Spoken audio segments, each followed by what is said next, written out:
Flamingo FP5 ने बरसाई आग, 3000 किलोमीटर तक रूस के धमाके। 3.5 साल से ज्यादा की जंग में रूस ने यूक्रेन के पूर्वी हिस्से को बुरी तरह से रौंद दिया है। लेकिन अब जो खबरें और हथियार सामने आ रहे हैं वो हैरान करने वाले हैं। दावा किया जा रहा है कि रूस ने बुरी तरह से पिटने वाले यूक्रेन के रूस में अब 3000 किलोमीटर अंदर धमाके करने के लिए अपनी सबसे नई और घातक क्रूज मिसाइल फ्लेमिंगो FP5 को जंग में उतार दिया है। खुद राष्ट्रपति जेलेंस्की ने 20 अगस्त को ऐलान किया था कि यूक्रेन ने कई घातक मिसाइलें बना ली हैं जो रूस पर हमला करने जा रही हैं। इधर हमेशा रूस पर घातक हमला न करने का आह्वान करने वाले ट्रंप ने पलटी मारते हुए यूक्रेन को सुझाव दिया है कि यूक्रेन अब रूस के तेल ठिकानों और मिलिट्री अड्डों को तबाह करना शुरू कर दे।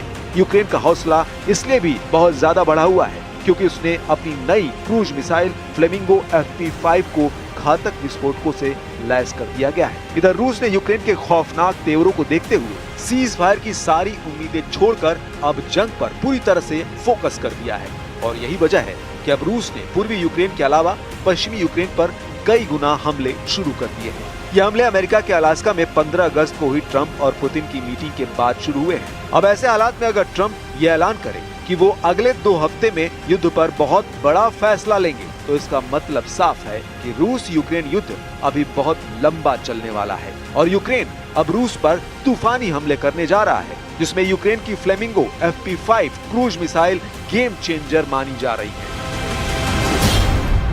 रूस को तबाह करेगी फ्लेमिंगो FP5, यूक्रेन की क्रूज मिसाइल का कोहराम।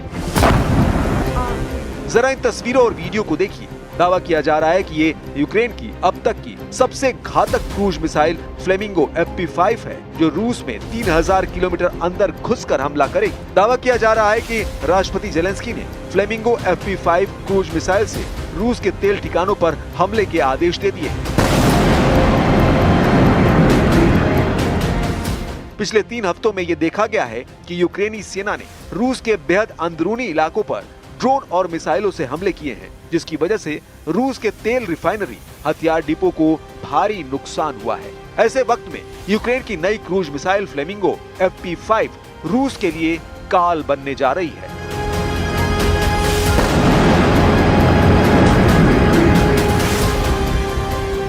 यूक्रेन के दावों के मुताबिक फ्लेमिंगो क्रूज मिसाइल यूक्रेन की बढ़ती सैन्य ताकत और स्वदेशी हथियार निर्माण का प्रतीक है। ये रूस के लिए एक बड़ा खतरा है। ये रूस की मजबूत हवाई रक्षा और जवाबी मिसाइलें युद्ध को और खतरनाक बना सकती है। फ्लेमिंगो एक अत्याधुनिक क्रूज मिसाइल है जिसे यूक्रेन की फायर पॉइंट कंपनी ने बनाया है। इसके डिजाइन में संयुक्त अरब अमीरात यानी UAE और ब्रिटेन की कंपनी मिलानियन ग्रुप की FP5 मिसाइल की तकनीक का इस्तेमाल हुआ है। इसकी मारक क्षमता 3000 किलोमीटर है। इस मिसाइल के जरिए यूक्रेन रूस के सैन्य ठिकानों, तेल डिपो, क्रेमलिन, Su-57 लड़ाकू विमानों, Tu-95 बम वर्षक विमानों और एयरक्राफ्ट कैरियर को निशाना बनाने जा रहा है। जरा इसकी खासियतों पर एक बार फिर से नजर डालिए।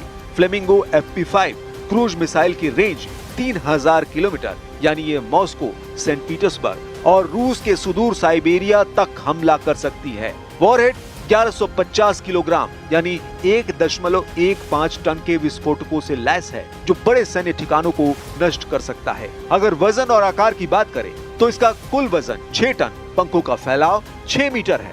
इसकी गति यानी 850 से 900 किलोमीटर प्रति घंटे की रफ्तार से उड़ती है।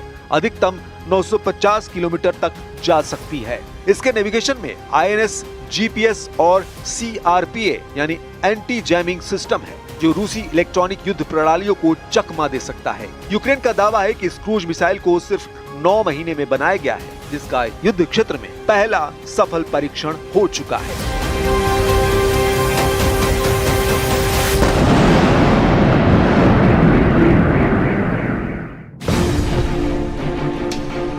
कुछ रक्षा विशेषज्ञों का मानना है कि यूक्रेन नेटो, यूरोपियन यूनियन और अमेरिका के साथ मिलकर रूस पर बहुत बड़े हमले की तैयारी में जुटा है। दावा किया जा रहा है कि ट्रंप ने भी यूक्रेन को इशारा कर दिया है कि रूस के बेहद महत्वपूर्ण ठिकानों पर हमला शुरू कर दो। अब आप ट्रंप का डबल गेम देखिए। रूस को हराने के लिए ट्रंप ने नेटो के पैसों को यूक्रेन में झोंकना शुरू कर दिया है। नेटो के सदस्य देश नीदरलैंड ने भी यूक्रेन जंग में करोड़ों डॉलर फूंकना शुरू कर दिया है। खबर है कि नेटो देश मिलकर यूक्रेन को अरबों डॉलर के हथियार देने जा रहे हैं ताकि रूस को जंग में हराया जा सके।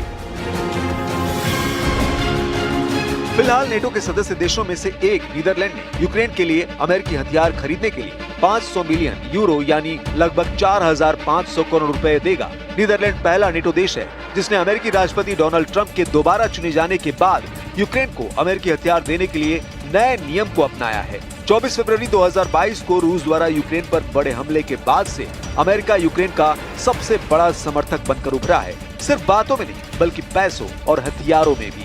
12 मार्च 2025 तक अमेरिका यूक्रेन को 66.9 अरब डॉलर यानी 5,86,746 करोड़ रुपए की सैन्य मदद दे चुका है, जिसमें आधुनिक हथियार, गोला बारूद, ट्रेनिंग और जंग के मैदान में रियल टाइम इंटेलिजेंस शामिल है। कुल मिलाकर अमेरिकी कांग्रेस ने यूक्रेन के लिए अब तक 5 बड़े सहायता पैकेज पास किए हैं, जिनकी कुल रकम 175 अरब डॉलर यानी 15,34,720 करोड़ रुपए है। इनमें से 128 अरब डॉलर यानी 11,22,653 करोड़ रुपए सीधे यूक्रेन सरकार को दिए गए हैं। सिर्फ जंग के लिए नहीं बल्कि आर्थिक और प्रशासनिक जरूरतों को पूरा करने के लिए भी।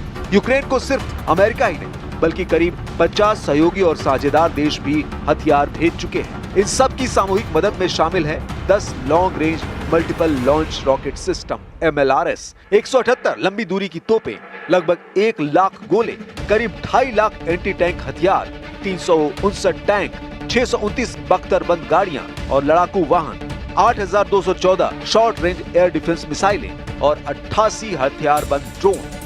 Украинский режим, его представители комментируют нынешнюю ситуацию весьма специфическим образом, прямо показывая, что они не заинтересованы в устойчивом, справедливом, долгосрочном урегулировании.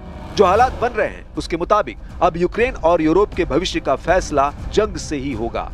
आप पुतिन के खौफनाक इरादों का इसी से अंदाजा लगा सकते हैं कि एक तरफ यूक्रेन ने अमेरिका में बने F-16 जेट और फ्रांस से मिले मिराज 2000 जेट से रूस के कम से कम 11 सैन्य ठिकानों पर हमले किए हैं। वहीं दूसरी तरफ रूस के सुखोई और मिग सीरीज के 200 से ज्यादा लड़ाकू विमानों ने यूक्रेन के खार्किव, सुमी, कीव के बाहरी इलाकों पर बेतहाशा हवाई हमले किए।